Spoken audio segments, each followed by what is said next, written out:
Hello, everyone. Thank you for joining us. Welcome. It is lovely to have you all here for our brunch chat, which is all to do with early sustainable careers.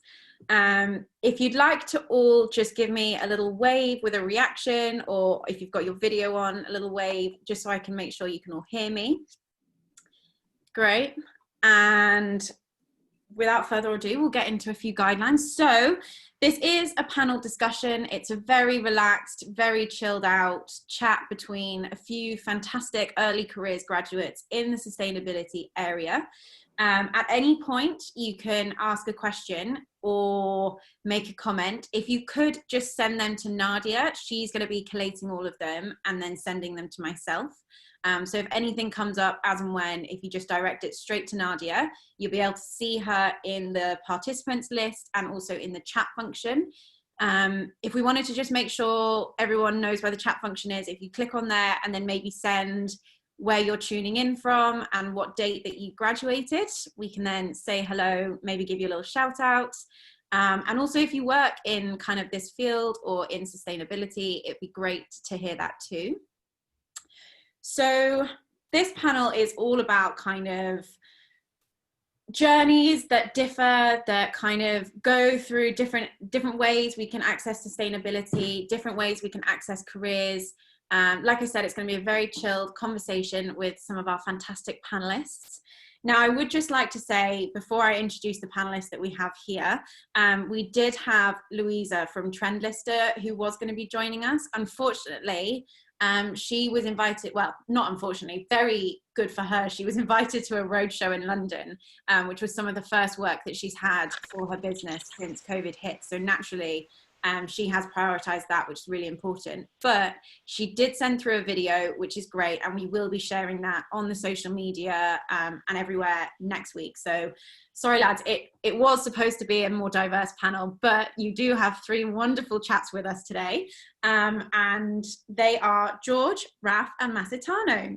So instead of me rambling on and reading off their CVs, which would be incredibly boring, both for me, them, and all of you, I'm going to ask them each to introduce themselves, and they're going to have about 5 to 10 minutes. They don't have to use the whole time, but that's what they've been told they have. And they're going to tell you a little bit about what they did at university, what happened after they graduated, and what they're currently up to now. So I'm actually going to invite Masitano to go first. And so I will pass the floor over to you. Yeah, so it's a pleasure to be here. Thank you, Sophie. I'm really humbled to have been presented the opportunity, obviously, to speak here today. So I'll just jump right into it. My name is Masitano Sichone, and I came to the UK or Newcastle University in 2016 to study or pursue a master's degree in electronic business and information systems. It was particularly interesting to me because it had a mixture of IT and business in the modules, which I liked because my previous degree, my bachelor's, was all computer science, and my careers before this has all been in computing. I've had about 5 years experience in industry, software development, database administration, and more recently, app development. So that's how I came to Newcastle, 2016. I was happy to be here, first time in the UK, first time in Europe, and it was nice. Newcastle's a good city. I enjoyed my stay there. So Sparable came about through a boot camp that Newcastle University startup team hosted. I think then it was called Rise Up. And at that boot camp, the theme was around tech for good and how we can use technology to sort out big social problems. And the idea won the competition. And then after that, I started to work with the startup team to see how I could turn this into a business. After graduation, I graduated I graduated from Newcastle, and I started to volunteer with Newcastle West End Food Bank. That's one of the largest food banks in the UK. I think there's about 2,000 plus food banks currently in the UK. And it was there where the idea kind of grew wings, and during my volunteering there, I saw some problems that I thought I could fix. Things like basically, I worked in the warehouse, for example, and there I used to see shelves and shelves of pasta, but then people would always be donating pasta incoming every day, and you'd wonder like, there must be a way for them, for the food banks to let the donors know exactly what they need for that moment. So in these days of everybody doing online shopping, next day delivery, there must be a better solution. So I spoke to the chief executive there, and he allowed us to pilot Sparable, and that's how it all began. That's amazing. And you've just been working at Sparable since? Yes. Mm-hmm. And when you chose Newcastle, was that with a particular focus on kind of sustainability, or was it just kind of almost lucky that you came to Newcastle? So it's kind of, there was a bit of luck in there as well, yeah. But yes, like I said, the program itself was really good. I think I'd been eyeing business for a while, and then being in industry, I saw opportunities, or I saw things that I would want to achieve, and I thought that I wouldn't be able to do it without the business side to things, and that's why I picked that particular degree. And of all the universities I looked at, Newcastle had the best program for that. Brilliant. And kind of since then, Sparable has clearly been really successful because it's filled a need. And we were saying before, how have you found this last year been? Last year's been good. I think we launched in August last year, and it's been really good. Our first food bank was West End Food Bank itself, and just from launch, within a few months, we had about 300 app users donating to that food bank. I think it was only until the end of the year or early this year when we started to accept more food banks from across the UK.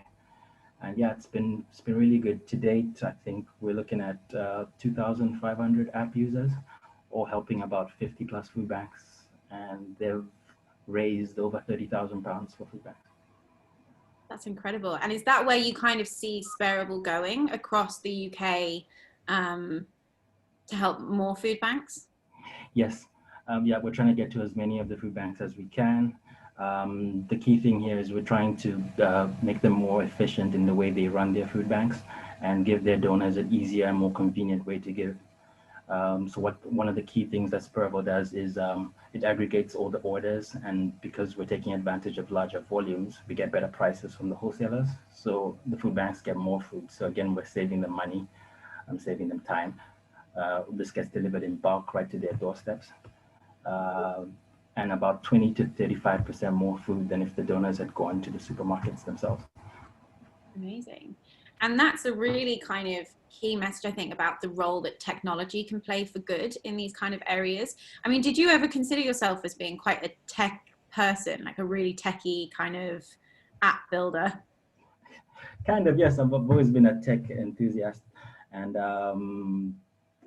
but then I've never built anything to this scale. Everything I built was just like for small client projects, but this one was really quite a project.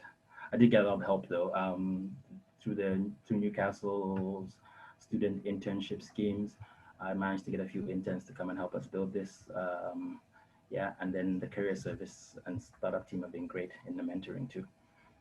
Yeah, I think that's brilliant. And you raise a really good point that the university has some really good networks to support and to lean on. And I think that I almost wish more students took the chance to go through them and kind of did things like the startup challenges. And have you kind of stayed in touch with the startup team now and supported other kind of ventures? Do you see that as kind of being something you'd be interested in doing, maybe advising some startup groups?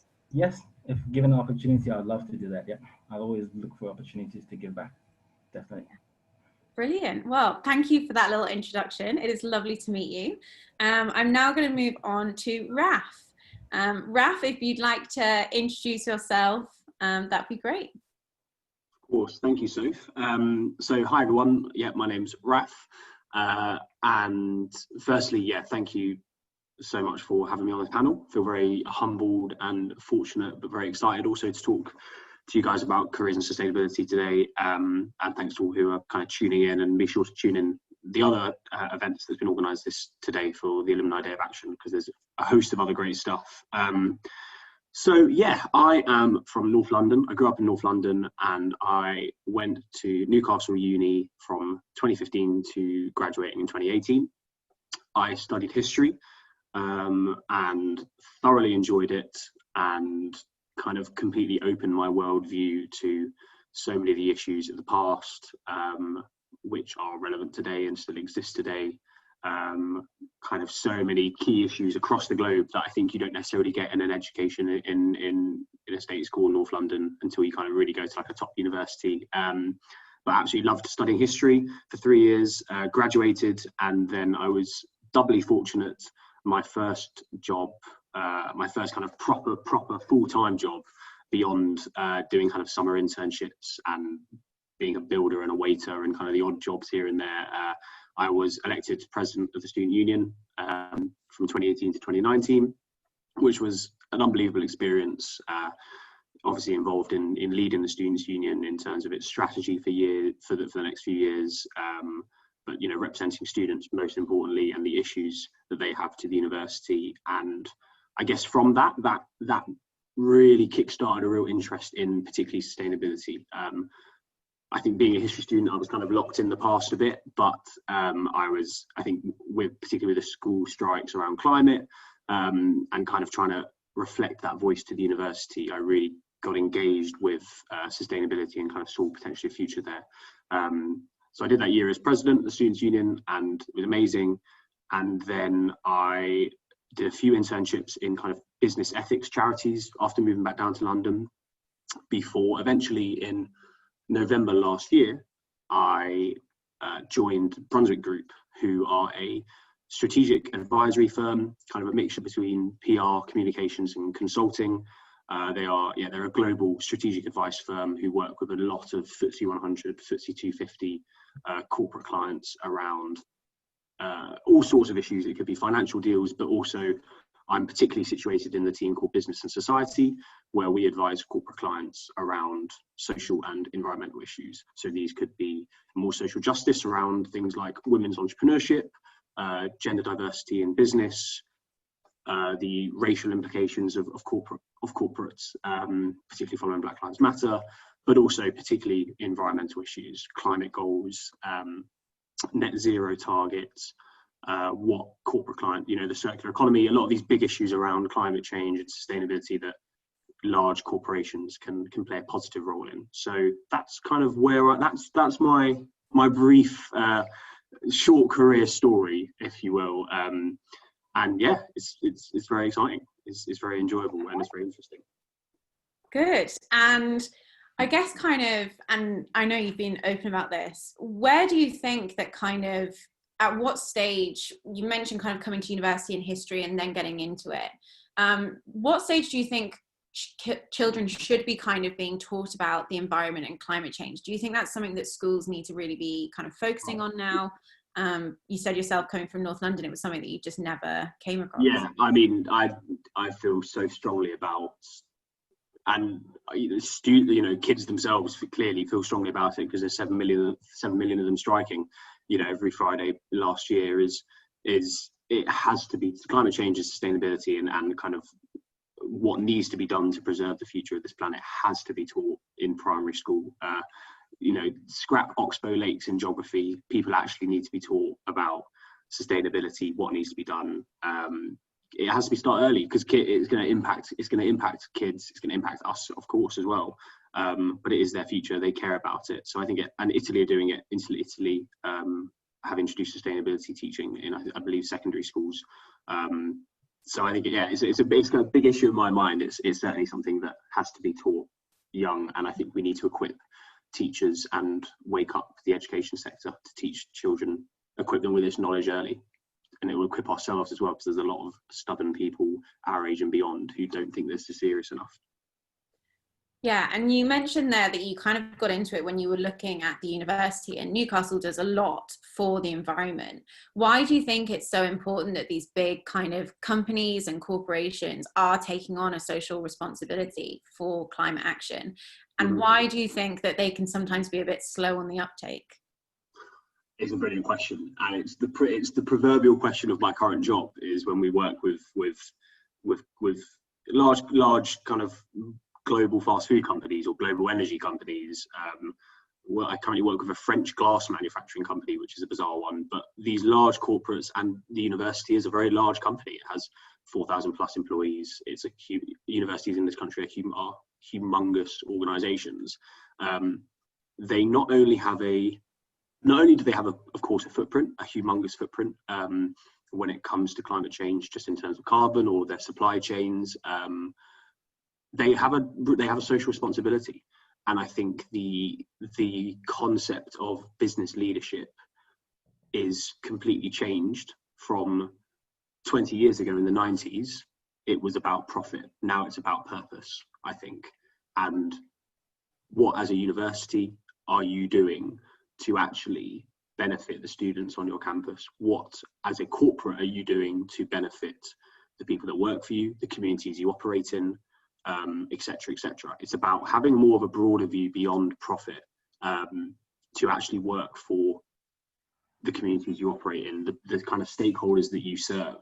And climate change is a natural part of that, because, as I say, they have a large footprint. They have either students or they have customers or all sorts. There are people who are invested in these organizations.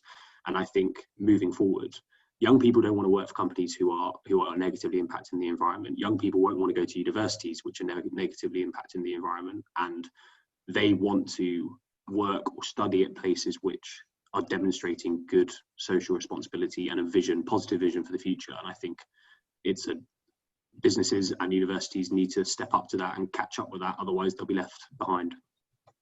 Yeah, and I think you've just raised a point that we'll bring up later on, which is about early careers and kind of how you balance that need for a grad job, because it can sometimes be really tough to go out into the world and get a job, and also align yourself with the business that you're going into to make sure your values and your purpose are kind of going to be seen there. Like, I mean, the worst thing you could do is go and work for a business that you fundamentally disagreed with, I think. Yeah, okay. I think we're in a very, I would say to everyone listening right now, we're in a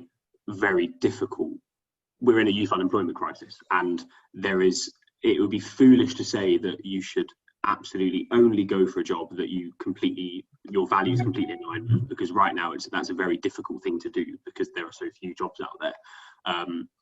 I think if you can, then absolutely, because I've found it certainly in the job that I do, you work long hours, etc. But when you believe in it, you don't mind, and you work doubly hard because you strongly believe in your values align with it. But at the moment, I guess for a lot of people, getting a job is the most important thing, and that is vital. I think have a long-term view about where do you want to go, what are your values, which companies are living those values that you want to work for. But there's also something to be said about, there are bad companies out there. I don't necessarily think it's all black and white. There are some companies who have had a very negative past, but they have a positive vision for the future. But also they need good people in them to change them. They need really proactive, positive, visionary young people to actually go in and change these organizations from the inside, because otherwise they're not going to change. So don't feel guilty if you go work for a large energy company or a mining company or something like that, because it needs good people to go and change it from the inside. And I think that's, particularly in our position as young people, that's something that you can't necessarily land the perfect dream job straight away. It's a long process. It goes on for many decades, this career thing.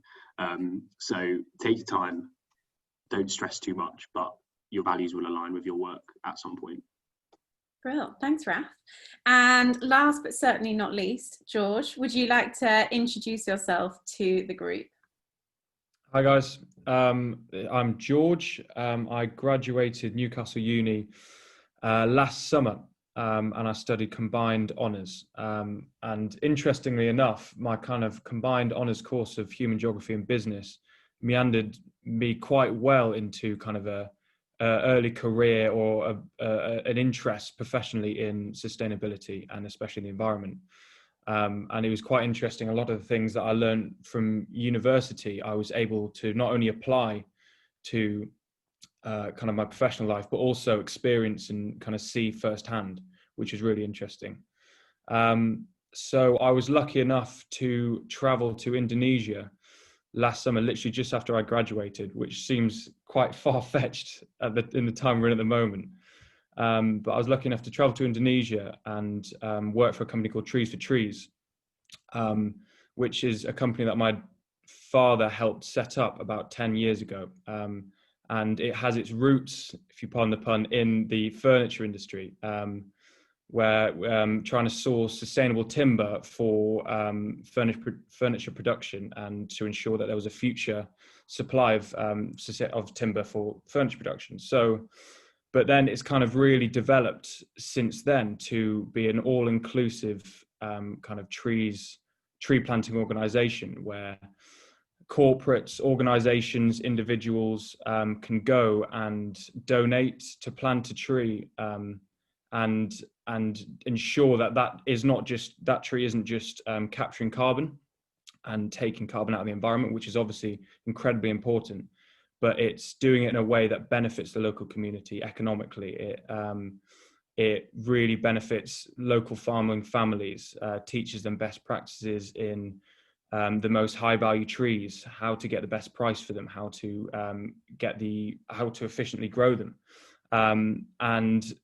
and that's what's kind of so important about the work that Trees for Trees does. It doesn't kind of there's a lot of companies that do just plant a lot of trees, and that is fantastic, but I'd kind of encourage people to get involved in those companies that involve the community, and kind of educate people around that, and make sure that the community benefits economically as well. That's kind of a really important factor for Trees for Trees, and kind of something that I find incredibly interesting as well.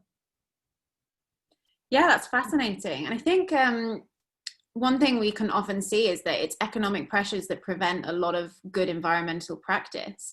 And how do you kind of help go into these communities and sort of lead on that education? Can you speak a little bit to that for me? Yeah, of course.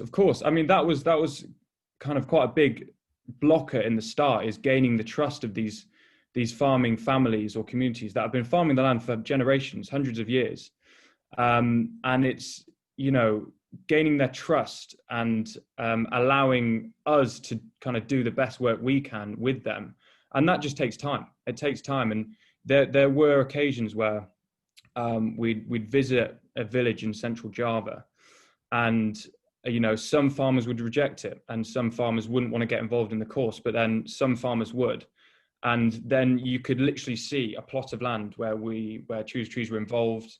They were planting, high value fruit trees, and then coffee underneath the canopy, or high value hardwoods. And you could see literally contrasting side by side some of the plots that had been used by the farmers and by the educated farmers, and it was amazing.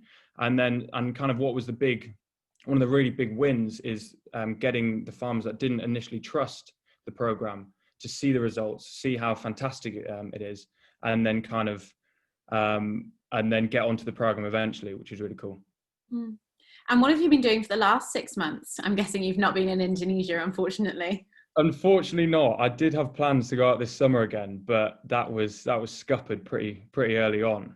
Mm. But what's interesting is you don't really always have to be there to kind of push it forward. And this is what I'm really interested in terms of involving kind of the university or young people, or kind of having a business mind to problems like this. Is these problems can be solved, and it all starts from telling that story. And that's kind of what people buy into, and that's what helps push the sustainability thing forward, is telling that story.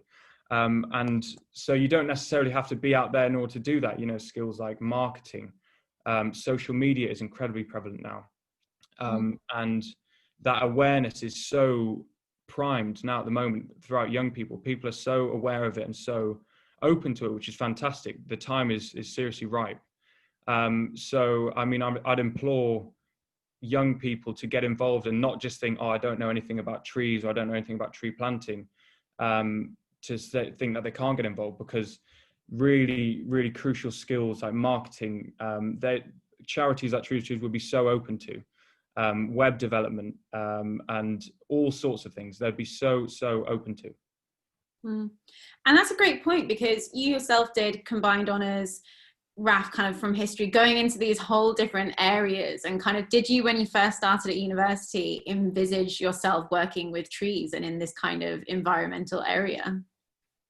That's a very good point. Probably not, no. But kind of like I said before, you know, that to enact real change, I think it has to make sense economically, and you know, you can have a fantastic vision, but if it doesn't make sense and it doesn't work out, then it won't go anywhere.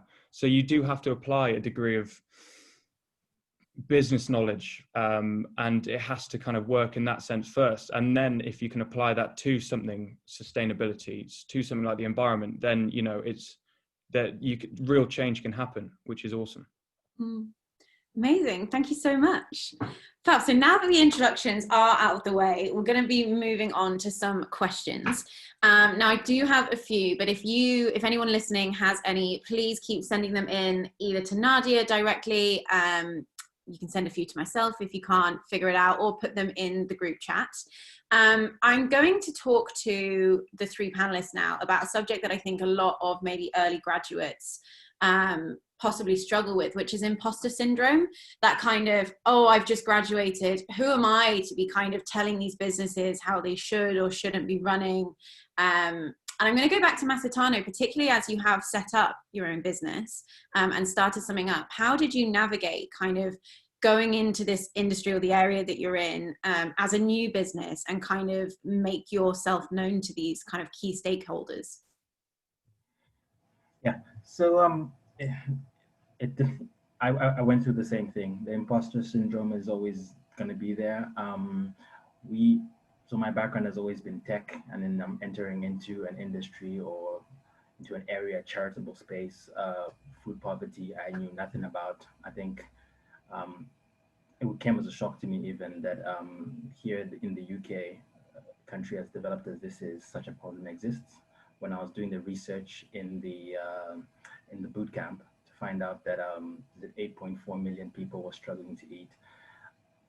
When I walked into the first food bank to just to volunteer, I didn't even mention at first that I wanted to build an app for them. I think I just walked in as a volunteer, and I volunteered for a couple of months before I gathered the courage to go and speak to the executive there and say, listen, I think I can make something that may be of use for you guys. And I didn't expect him to say yes at the time. I thought it was a long shot, but then he was like, okay, explain it further to me, and just tested with a few of our donors, and here we are today. But the first step just to get into there was really hard. So I think do a little bit of research, doing a bit of research on your own before you jump into something is good, but also don't be afraid to speak to people about what it is that you're trying to do, and then a lot of people are helpful out there, and they'll give you the advice that you need. George, particularly for you as you've just graduated, how have you kind of navigated the first year of kind of moving into the industry and balancing maybe kind of that idea and thought process with being the new kid on the block, as it were? Yeah, it's interesting. I mean, what I'd kind of say to that really is companies, retailers, businesses are just so after young talent that have kind of an interest in sustainability, and probably because, you know, that story does make them a lot of money now as consumer preferences are changing. And Raf, I think you hinted at this earlier, you know, people aren't going to buy into companies anymore that have negative impacts in the environment. People aren't going to buy into companies that don't have kind of these positive values. And in order for these companies to kind of make steps to have positive impacts in the environment, they do need kind of young talent, young people with ideas, and people who want to push this forward. And they are actually, I've found, to be very, very receptive to kind of ideas like this. And so kind of Bark and Stone are making steps to become carbon neutral. And they're working with the university actually to do this and help take stock of all the kind of energy and carbon they produce. And then I wanted to offset it with a number of different programs, Trees for Trees included.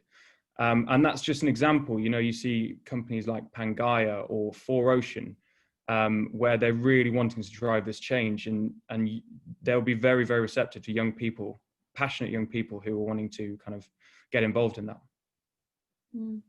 And Raf, given that you're not only just an early grad, but in the market of advising companies, where do you see kind of young careers and early graduates, and how can they position themselves best for these companies? What kind of skills do you see being kind of universal for them? I think the one that stands out for me, and I think it does come to the fact that my day-to-day is researching and advising companies. I just think the knowledge is, and it seems so kind of wishy-washy, but like genuinely knowing your stuff and being so on the ball with how sustainability is moving, what's happening in climate change in regards to news, government announcements, new initiatives, new scientific developments, what are corporate announcements saying. That is one of the most invaluable things I found, because going back to kind of the imposter syndrome thing, when I walked into this corporate environment and are kind of surrounded by these people who've had 20-year-long careers, etc., or they're experts, or even just, you know, there are other people my age who went to Oxford and Cambridge, and I'm there like, oh God, I don't know if I can keep up with these people. Something I found is,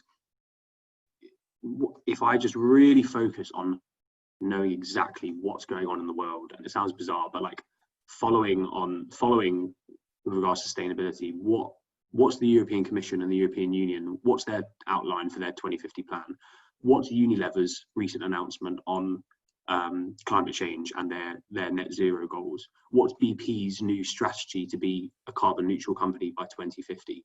What is the new science around the circular economy, and what are leading organizations like the Ellen MacArthur Foundation doing around circular economy? I think building that knowledge and just doing tons of reading. I think, you know, being a history student, that's how I kind of immediately jumped into it, is if I just read loads of stuff, I'll get there. But it did help just research and reading news outlets, reports, you know, from things like the World Bank, etc. Really, and it's something to do, you know, while you may not have a job, is really take the time to bolster your own knowledge. Because if you go into kind of the world where I'm at, where you are kind of consulting and your corporate advisory, even though I'm 23, they think I know my stuff, because when I'm communicating them in meetings or in emails, I'm giving them details about important sustainability developments. And so in the same vein, if you're looking to work for, you know, a large consumer facing company like Unilever, or even a banking company like HSBC or JP Morgan, whatever you kind of want to go into, if you have that knowledge, senior people in these companies are really looking for junior people to be reliable and intelligent. And if you have the knowledge about sustainability, I think that it's just one of the most invaluable things I found, because you will be considered reliable. They will look to you for information and advice. And it's free to understand, because it is, the European Commission recently announced, you know, a 2030 goal 2 weeks ago, and it's all over the news. And if you just read up on that and kind of bolster your own knowledge, you'll feel more confident. But you can go into interviews really showing that you understand this space better than others may, because you've done your research, and you'll instantly be far more reliable and stand out a lot more. So that's something that I've found in kind of my year or so at my company, is just being really on it with the knowledge and updates in the sustainability space. Brilliant, that's great advice. And I think that really speaks to kind of that traditional careers. Now, there's no such thing as a traditional career anymore. I think we can all be in agreement on that. Careers are also going to be so squiggly. I'm not just going to join one company and stay there for life anymore. I just don't think that's the way forward. But I do think that kind of when you choose to join a kind of more traditional company, so a company that's maybe been around for a few years, it is about kind of finding that space, proving your worth, and going through kind of a few hoops to get there as a graduate, and kind of proving your reliability. So I think that's an excellent point.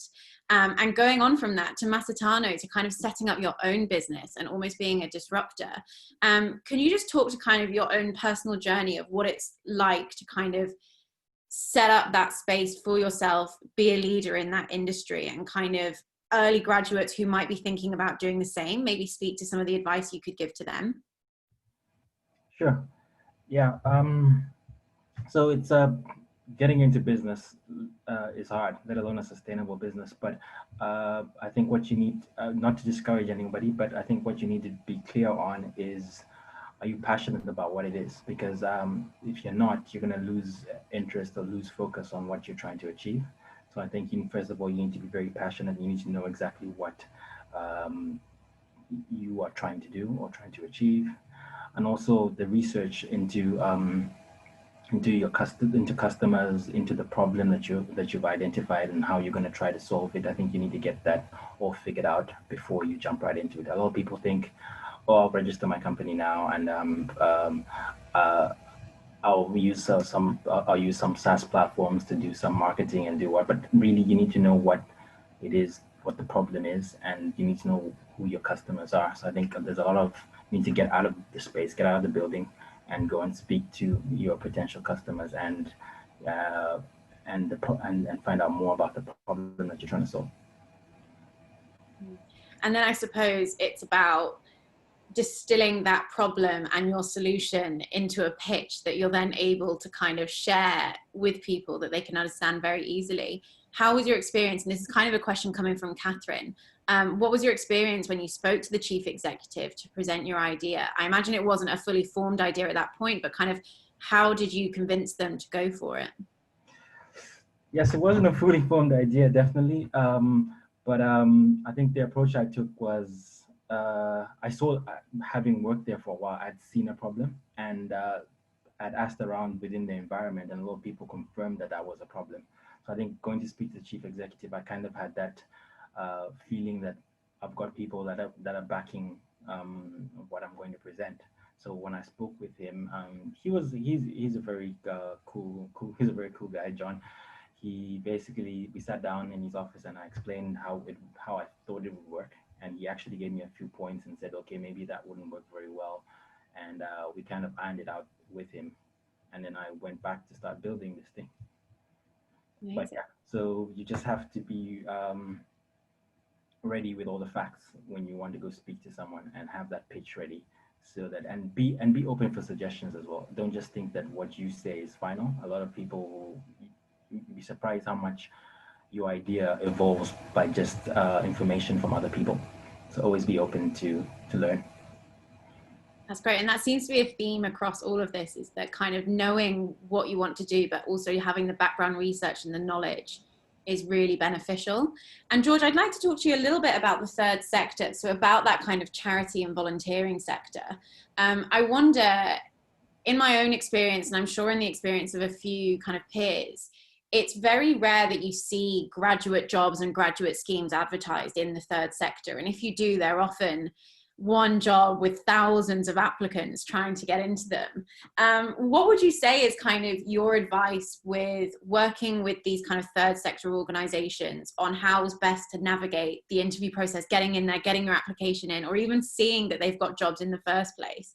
And how do you maybe see that trend changing in the next year, given everything with COVID?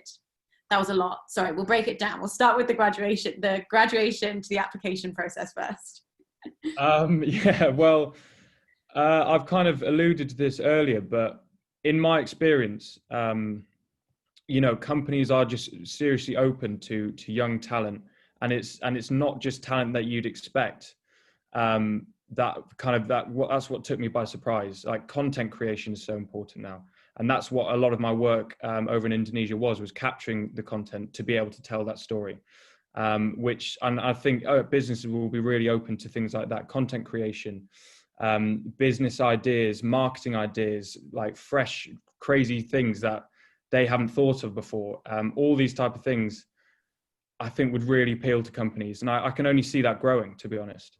You see the opportunity out there now and it all starts with that consumer awareness, I think, and how the world is so aware of it now, and that's what's causing businesses to change. And compared to 10 years ago, for example, the awareness just wasn't there as much, and hence why kind of businesses weren't really pushing this as nowhere near as much as they are now. So with that in mind, I do believe jobs like this will open up a lot more. And if they're not opening up, I do believe you could build a case to a business and present them with something, and they'd be very open to it.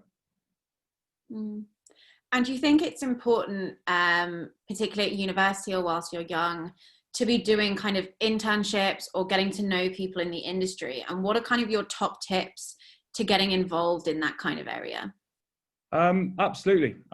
And I mean, I got involved in a fair few entrepreneurship challenges with combined honours at the university, all about kind of lean idea thinking and kind of thinking about how to change businesses and how to go about things in a real lean way. And that's kind of what applying that to charity is kind of very, very prevalent, because in many cases, these charities aren't massively cash rich, and they need to think of innovative ways of kind of going about things. So definitely getting involved in universities like that was really helpful for me.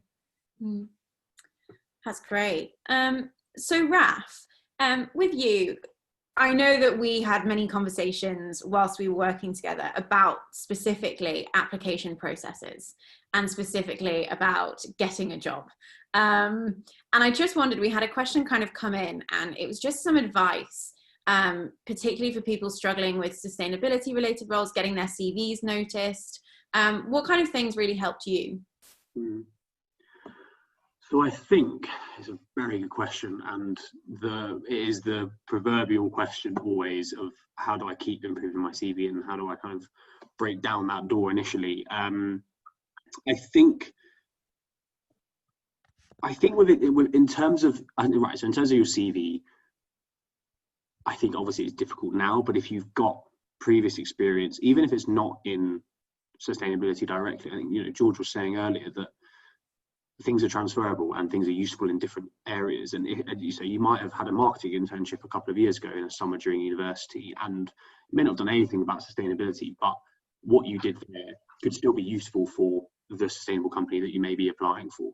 And so really be razor sharp on, when you look at the company you're applying for, and do your research on the company you apply for. Everyone says that. Like, I'm not saying that there's something brand new or groundbreaking, but research the company you're looking at and really think about what skills they will really benefit from, and relate to kind of any previous experience that you have that could be linked to what they need and what would be a strength for them, if that makes sense. And I think that's in a difficult period that we're in now, that's kind of all you can do in a way with your CV, because there are such few opportunities. And I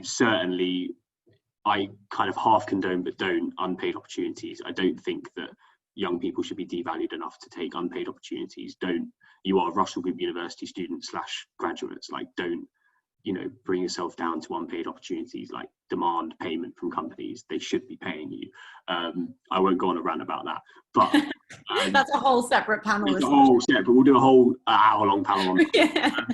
But I think really be razor sharp on your CV and why it's relevant to the company. And you may not have sustainability experience, but as George brilliantly said, stuff that you've done could be relevant to the sustainable company you're applying for.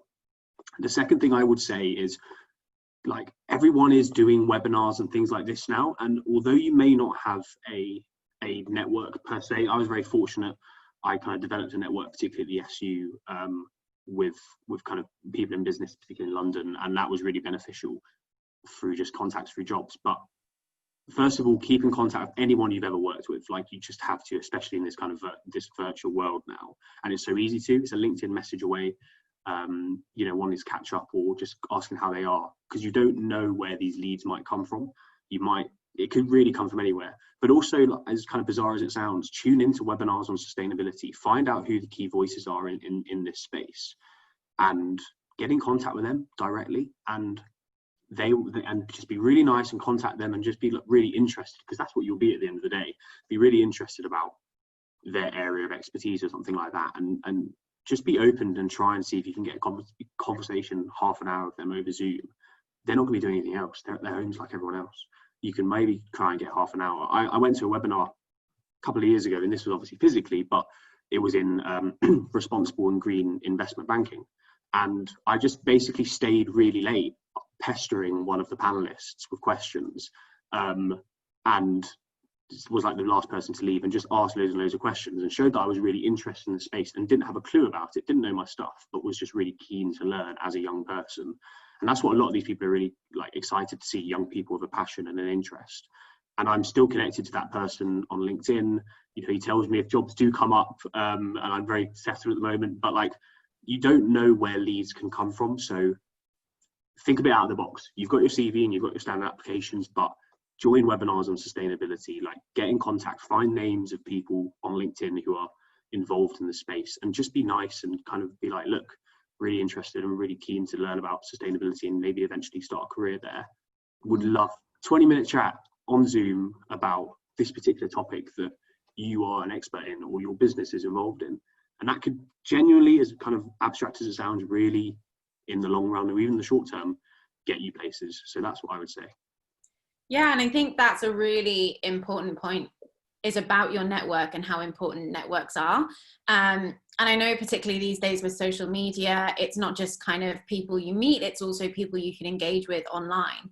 I think I'd now like to talk to the point about mentorship and kind of having a more senior person to help guide you through your early career, as a kind of extension to networking. And Masitano, I'd like to speak to you first, partly because I know that you will have utilized, as you mentioned, the university's schemes that allow that. And just wondered if you had any other experience with mentorship and if that's helped you in your career. Definitely. Mentorship is really important. I think I got to see this firsthand with the career services department of the university. The startup team were really great there. The startup advisors basically went through my entire idea with me, and they were able to advise and even correct any assumptions that I had wrong. So that's the first point. Speaking to one of the advisors there would be a great start to getting you in the right direction. There's also services around Newcastle that are not directly with the university. I think the library, there's the Business and IP Center at the library. You can find out a little bit more about starting a business, trademarking and different things like that. So there's a lot of support around the city, within the university, outside the university, and it's good to always speak to people. One thing that I've noticed is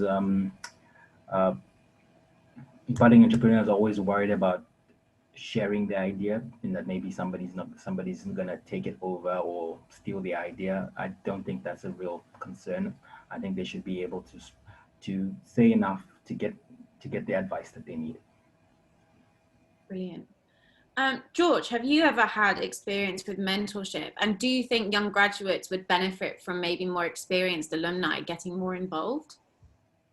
I mean, I haven't had a specific mentor that I can speak of, but what I'm really passionate about, and I do believe strongly in, is especially early in your career, surrounding yourself by people who are impressive and who you can learn off is really, really important.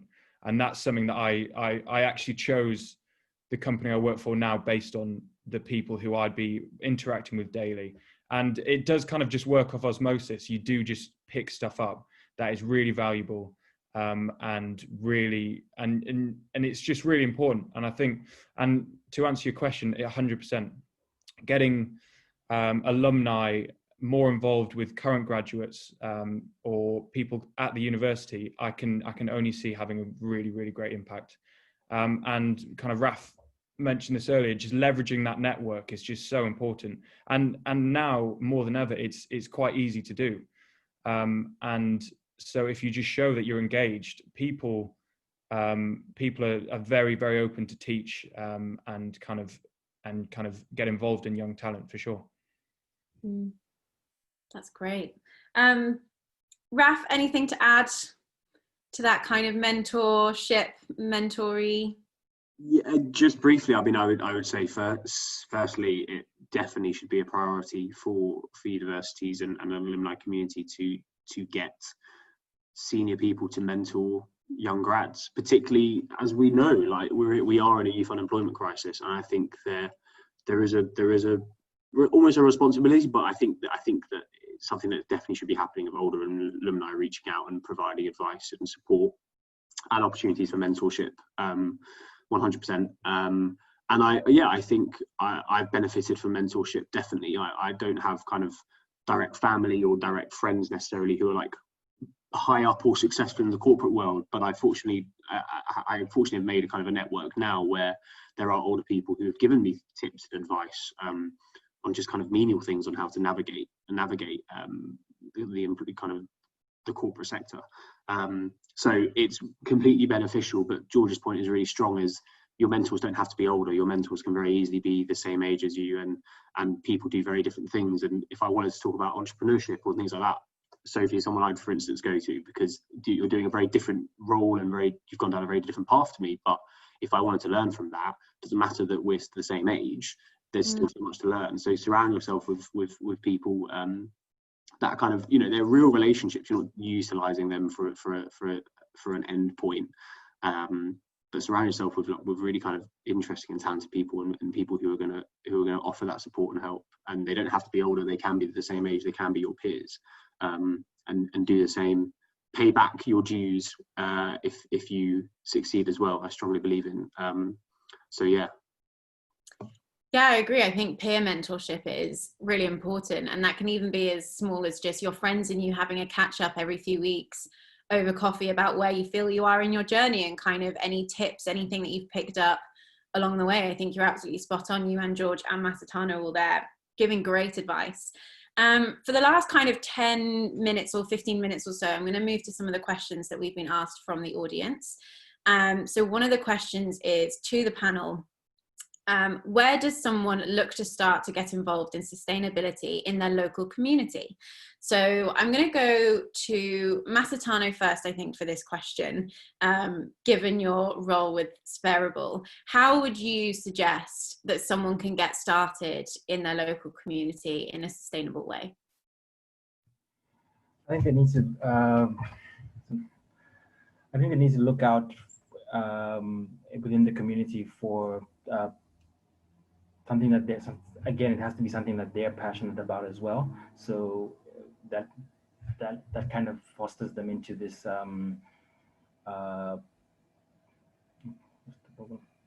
fosters them into getting to know more about what they're trying to do. If they're not passionate about it, they're not going to be able to achieve anything much.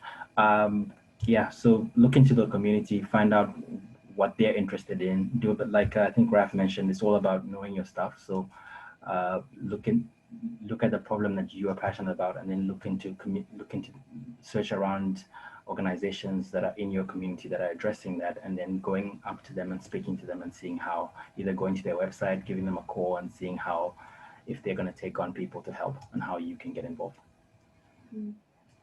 Yeah, fab. George, what kind of thing? I mean, actually, a local community, but also, I suppose, a global community. There's many organizations now acting globally, like you've mentioned, that we can get involved in. What would kind of be your suggestions? Absolutely. I think we are in a time now, and I think people now are just so used to doing things virtually after the past 6 months or anything.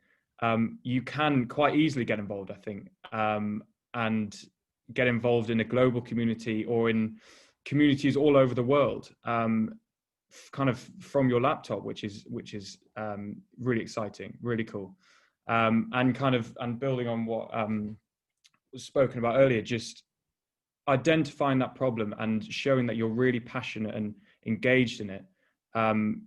It goes a long way, and then utilizing the network of relevant people in order to get in front of the right people and speak about your passion, and it honestly, it goes a long way.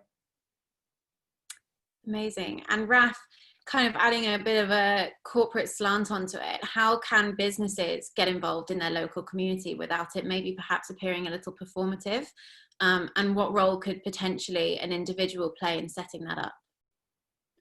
Yeah, there's a great question, and a lot of the time it can look very performative or greenwashing, as we know. I think, and to kind of relate it to the benefits that young people can bring to these companies and these jobs, a lot of companies will be looking to interact with the local community with partnerships with local organisations and community projects, and to demonstrate that kind of social responsibility. And so there's a huge benefit for young grads and young people in those companies to really kind of have their ears to the ground and really know, because particularly also on social media, you know, follow and be aware of people who run these kind of NGOs or these smaller organizations or these kind of startups. Be aware of the Masitanos of the world. If you kind of have that knowledge of okay, these are the kind of people that you the business I work for, can partner with, can work with, can join up and do some really interesting projects with. I think if you kind of have your ears to the ground and find out who these startup leaders are, who these NGOs are, who these campaigners are, I think that's a really beneficial thing to do from that kind of corporate perspective, because they don't have a clue. They do not have a clue about particularly kind of young campaigners or influencers or people in kind of who are important in NGOs. So if you have that knowledge, it's a really good thing to have to bring to the table. Fantastic. So a question from Karen, who's kind of coming to the end of her career in local government and has signed up as a Royal Geographical Society ambassador, which is great. And she's asking how she can best support sustainability in education with students and early careers. So I'd like to ask you all maybe to have a little think about one thing that you could have really benefited from someone who is perhaps more towards their middle or late career. When you were at university, and what that would have perhaps looked like, whether that would have been maybe a lecture, an introduction, a seminar, something like that. George, I'm going to go back to you first. Is there anything that you particularly think you could have benefited from? Yeah, for sure. I mean, I really do know how it feels graduating and how daunting it can feel. And you kind of left with a bit of a gap after university. You've worked so hard. And then you finish, and then you're like, now what?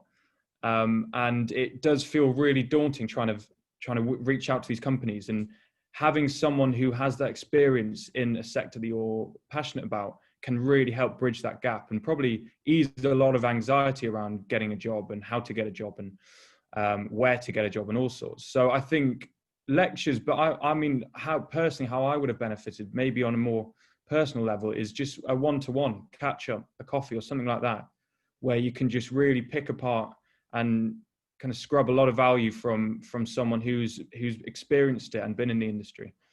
So I can definitely see that being a massive help, and kind of building on when we spoke about earlier, just engaging that alumni, I think would be fantastic, and especially in a time like now where probably jobs are very difficult to find. Having someone to bridge that gap and ease that anxiety a bit and just show you the way will definitely be fantastic. That's great. Masitano, what do you think you could have benefited from?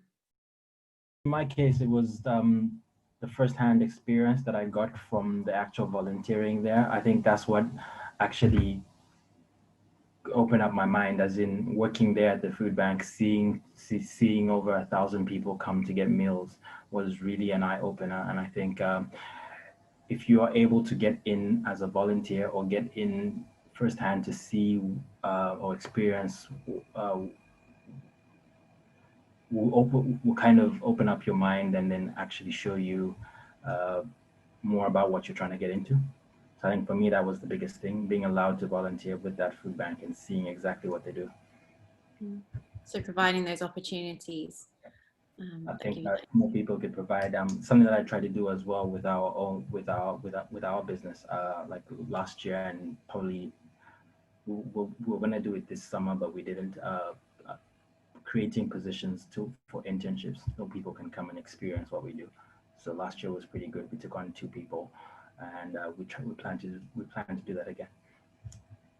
Brilliant. And Raf, how about you? I think I think firstly that knowledge sharing point around hearing from someone who's had a career in a kind of a practical space as well, like local government, where you are implementing policy or you're implementing solutions or ideas around sustainability, but obviously a whole host of other things. So I think that knowledge sharing, of be it in a form of a webinar, be it in the form of a lecture, be it in the form of just the form of kind of just general outreach to young people, I think that would have certainly been beneficial, because I think also from that, the experience that so I can't remember the person who asked the question, but the experience that this person has is also providing a kind of almost like an element of reality as well. Of George was speaking about the kind of business case for sustainability earlier. Like, someone who has this experience in practical implementation and the realities of trying to go towards work towards a sustainable future, or the mechanisms of government, etc. I think for young people that's really beneficial to hear, because we all want plastic-free oceans, we all want sustainable shoes and clothing, but there's a whole other kind of more businessy and policy side to sustainability that a lot of us just don't know about, and just a lot of us just don't have that knowledge around, particularly when we are 18, 19 years old, wanting to get into sustainability and NGOs and work in these interesting jobs. But we're less equipped, and I'm speaking from my experience, we're less equipped on the kind of business world and business case and practicalities of it. And I think it is only beneficial for someone who's a bit older, who's had that experience, to share about what will make this agenda be pushed and advanced forward. I think that would have been so beneficial for me, as someone to kind of give that element of reality of, these are the challenges of sustainability, this is what probably needs to happen, this is what I've learned in my career, take this knowledge with you. Fantastic. Okay, so given the time, I think we're going to wrap up with one last question. So the question I'm going to ask each of you is just a kind of last words of advice or support, or any kind of offering that you can give to recent graduates who are graduating this year or last year, early careers, what they might need. And whilst you're thinking about that, I'd just like to mention to everyone else who has joined us today, thank you so much for coming along. If you do want to get more involved with the alumni team, whether as an alumni or as an early careers graduate, please do get in touch with myself, with Nadia, with anyone on this call who's kind of listed as a host. We have a fantastic alumni engagement team, and they would be more than happy to support putting you in touch with other graduates who are in your field, in your career kind of area. And also NCL Spark is a fantastic resource that's kind of being relaunched, rebranded, and it's a real opportunity to get those one-to-one engagements, particularly online at the moment. And it's a great opportunity also to kind of advertise volunteering roles, all of that kind of thing. So please do get in touch with the university. That's my corporate university spiel over. Now I'll pass back to everyone else. Let's go with Raf. What would be your kind of one thing that you'd like to say before we close today? So I think, and I will turn this into something practical, trust me, but firstly, I think ultimately is know your worth. Know your worth as a graduate, know your worth as someone who is clearly intelligent and accomplished and can do really great things. Yes, the external environment is an absolute nightmare at the moment, and it will be for potentially quite a while. But know your worth, like volunteer for interesting organizations and organizations that are really pushing the sustainability agenda forward, and help them out. But don't work unpaid. If you like, don't work unpaid. Call these companies, make sure they pay you when it comes to opportunities, because it's not good enough and you deserve more. And I think from that point of knowing your worth and knowing that things will come around in terms of jobs, they will happen. It's also, don't feel rushed. I said it earlier, don't feel rushed about, you have to land this sustainability job straight away. You have to work for the most sustainable startup company there is, or really exciting large corporate who are doing amazing stuff on climate change. That could take 10 years to happen. It really could, and possibly likely will, particularly if you're going into kind of the private sector. So don't be afraid to work in a more challenging environment for maybe a company that your values don't necessarily align with, but you can work on the inside. And don't be worried, don't be concerned about taking the longer route around. Go into government, go into these places that may not necessarily be labeled as sustainability, but there'll be elements that you can move into later on.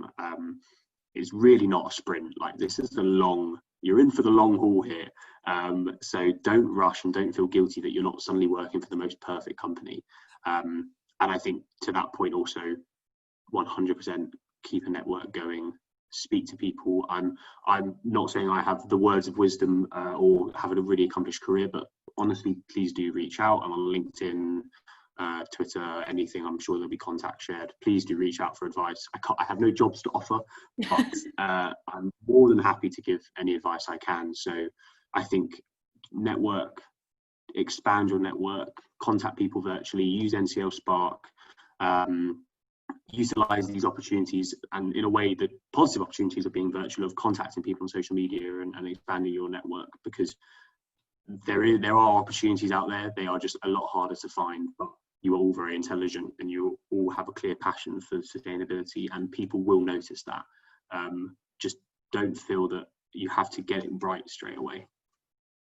Lovely. That's what I would say. Thank Thanks. you. Thank you for that very poignant point. I like it. George, what would your kind of one thing be? I think as long as you just bring a lot of passion, a lot of energy, a different way of thinking about things, be innovative and full of ideas. I think companies at the moment will be extremely receptive to things like that. And, the time is certainly ripe for sustainability and for a career in sustainability, and to really bring some interesting ideas forward. And especially with regards to the environment and tree planting, I've found, companies are becoming far more receptive. So just be innovative and be really passionate about it. Come up with some ideas, and different ways of doing things. And I do believe companies will listen. I love that. Masitano? Yep. And from starting a business point of view, I think, again, don't rush into it.